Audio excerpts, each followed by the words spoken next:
Perkenalkan, nama saya Mas Musyarof dari kelas B ber-NPM 1920301116 yang ingin melakukan penyerahan tugas dalam bentuk video ini. Yang dimana video ini akan menyampaikan tentang berjudul konflik di Kongo dan peranan Indonesia di dalamnya. Kongo, Democratic Republic of the Congo merupakan salah satu negara konflik terlama di Afrika. Perang telah memporak-porandakan negara tersebut semenjak tahun 1965. Konflik berkepanjangan di negara ini terjadi antara pemerintah dengan milisi-milisi bersenjata yang terkadang didukung dari negara-negara tetangga.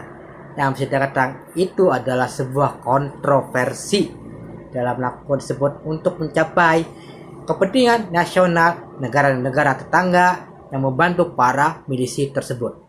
Konflik di negara ini menjadi perhatian PBB. Misi perdamaian PBB di Kongo dinamakan MONUSCO.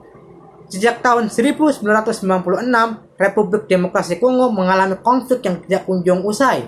Diawali dengan Perang Kongo Pertama yang merupakan sebuah upaya atas kudeta, mungkin bisa dikatakan revolusi, untuk menurunkan rezim Mobutu yang diktator. Dilanjutkan dengan Perang Kongo Kedua yang merupakan upaya kudeta pula atas pemerintahan Laurent Kabila.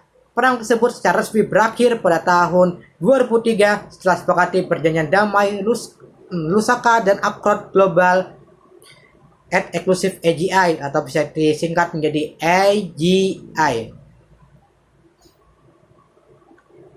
Akan tetapi konflik dan kekerasan di RC masih berlangsung hingga saat ini. Disebut-sebut sebagai Perang Dunia Pertama di Afrika, konflik di DRC merupakan memakan jutaan korban jiwa dan menyebabkan jutaan orang lainnya untuk mengungsi. Dengan menggunakan konsep greed and grievance, perang yang tidak ingin dimenangkan serta war ekonomi ini menyebabkan konflik yang berkepanjangan, di mana hasilnya konflik di DRC menjadi berpanjang karena war ekonomi di DRC menciptakan state emergency yang menguntungkan, sehingga menimbulkan interaksi antara greed and grievance yang bersifat cyclical. Dan pada gilirannya, interaksi antara greed and grievance ini memproduksi konflik secara terus-menerus, sehingga state of emergency atau dengan kata lain konflik di DRC menjadi sangat berkepanjangan sekali.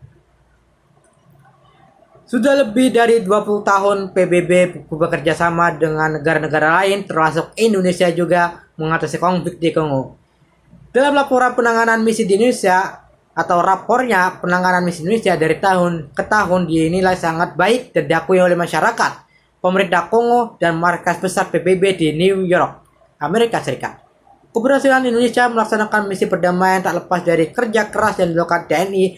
Hampir setiap tahunnya Indonesia mengirimkan satuan setingkat kompi atas kesepakatan bersama PBB melaksanakan misi perdamaian di Kongo. Sangat impresif sekali, bukan?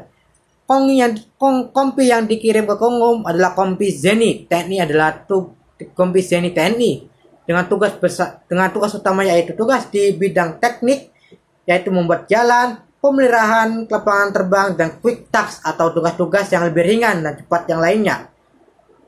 Mungkin quick task ini bisa diartikan sebagai tugas yang tidak berbahaya dan biasanya yang tugas bisa-bisa saja seperti mengantar makanan untuk masyarakat atau sebagainya. Ya, bisa dikatakan seperti itulah.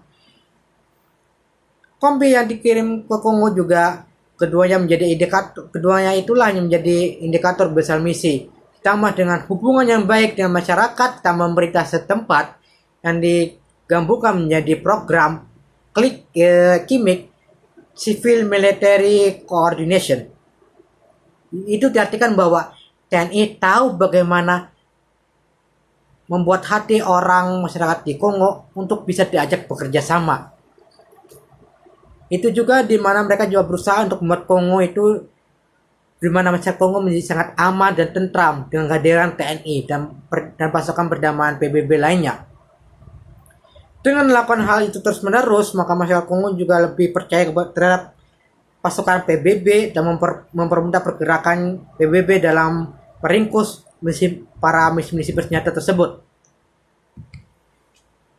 Hal inilah bahkan prajurit TNI juga banyak berhasil mendapatkan penghargaan saat bertugas di sana. Salah satunya adalah dilansir dari kompas.com dalam artikel dari RPKID ke Kopassus. Yang masa itu masih RPKID namanya, Resimen Pasukan Angkatan Darat, Resimen para Komando Angkatan Darat. Ini merupakan perjalanan pasukan Barat merek TNI AD Kopassus saat itu di bagian kontingen Garuda 3 di Kongo pada tahun 1962 sampai tahun 1963. Nah, di mana artikel ini telah tayang di tribunmadura.com dengan judul Hantu Putih ala Kopassus, strategi kalahkan ribuan perontak Kongo yang menyerah tanpa menembakkan peluru sedikit pun. Dalam artian mereka menyerah tanpa syarat. Kok bisa begitu? Begini adalah cerita selengkapnya.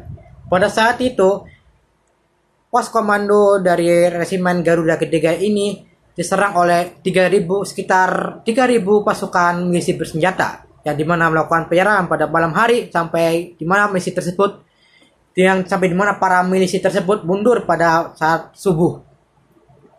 Dengan melakukan pelacakan, TNI mengetahui bahwa pasukan milisi tersebut berasal dari the man of land, atau bisa dikatakan tanah tanpa pemilik. Ya, dimana itu juga markas besar mereka. Sebenarnya para pasukan lain dari negara lain melarang pasukan Indonesia untuk melakukan serangan balasan karena sebelumnya pasukan dari India, pasukan pertamaan dari India dilibas habis dan langsung sama pasukan milisi bersenjata. Maka dari itu TNI melakukan penyelidikan lain tentang para milisi tersebut dan hasilnya adalah bahwa milisi tersebut sangat percaya dengan tahayul. Dengan melakukan itu, para TNI memakai pakaian putih yang dimana mereka juga mencor-cor muka mereka menjadi putih dan menaburkan aroma bawang putih ke tubuh mereka, yang dimana itu merupakan sebuah ketakutan yang sangat luar biasa untuk para milisi. Cara ini hampir persis sama dengan perang Vietnam, yang dimana Amerika melakukan serangan psikologi dan cara melakukan pemutaran suara seram untuk melakukan penyerangan dalam pasukan Vietnam. Dengan melakukan tersebut, tentu saja dalam Vietnam gak bisa tidur karena mereka percaya dengan tahayul. Dengan tidak tidur berarti sama dengan tidak punya tenaga untuk melawan. Begitulah cara Amerika. Walaupun pada akhirnya mereka juga kalah dalam perang juga Amerika. Dan hal tersebut, para TNI berhasil menaklukkan para 3.000 tentara milisi tersebut sampai ke akarnya, di mana mereka juga sampai tulus menyerahkan senjata mereka untuk tidak melawan. Hanya sekitar 2 orang dari Resimen Garuda 3 ini yang terluka akibat aksinya tersebut, karena mereka juga melakukannya berada di atas pohon dan juga berjalan dengan cepat. Bayangkan saja tengah malam Anda melihat sesuatu yang aneh, yang putih-putih, terus dengan suara-suara senjata dan juga suara-suara yang menyeramkan juga, mungkin kayak yang bingung dengan serangan tersebut. Hampir seperti pertempuran Ambarawa yang saat itu yang melakukan serangan subuh, tapi bedanya ini malam dengan sebuah kejutan ketahayulan tersebut. Dengan hal tersebutlah para pasukan lain dari penjaga perdamaian PBB menganggap Indonesia adalah pasukan yang sangat tidak rasional, sangat tidak masuk akal dalam melakukan penyerangannya. Karena itu juga termasuk serangan nekat. Bagaimana kalau mereka tidak percaya? Bagaimana dengan mereka langsung menembak? Dalam arti mereka panik lalu menembak peluru. Dan itulah dimana para pasukan komando dengan kekuatan tekad yang yakin bahwa mereka dapat menaklukkan para milisi tersebut. Ya, mungkin hanya itu yang bisa saya sampaikan. Sekian dan terima kasih. See you in next time.